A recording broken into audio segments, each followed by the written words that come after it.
Okay, so for this part of the notes, you're going to go to page 398 through page 401 in your textbook, right? Just 3 pages from your textbook that is going to introduce this idea of the graphs of the sine function and the cosine function, right?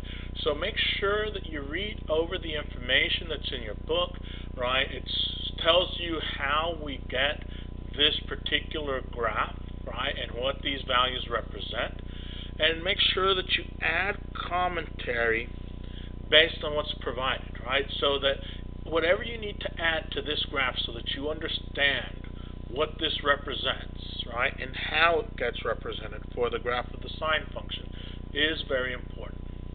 Okay.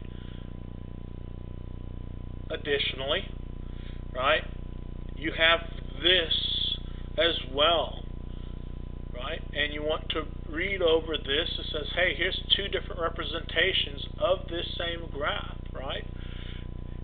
Note the repeating wave pattern, right? Note that I have this wave-like pattern, right? Over here I have this wave-like pattern.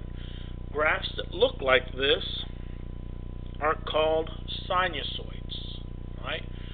This over here would be what it would look like on your calculator. Over here, this is what it would look like generally. And notice the arrows that we have on these graphs, which indicates that this is kind of going on forever. Okay.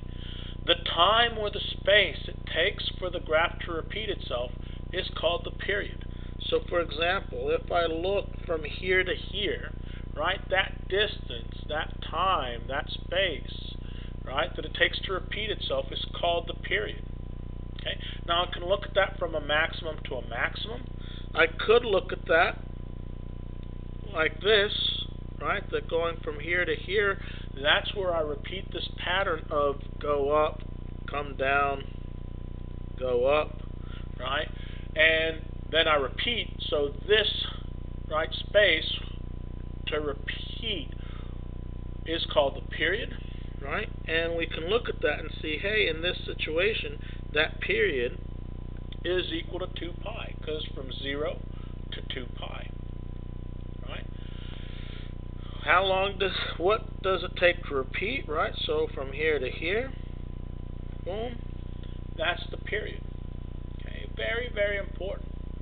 And you'll notice that there are going to be 6 properties of the sine function, y equals sine of x, listed on page 399. Okay?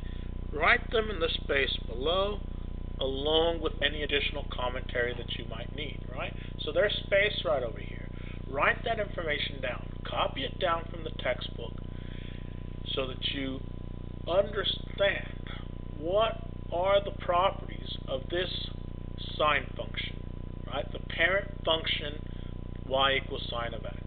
Okay? Take some time and then come back to the video.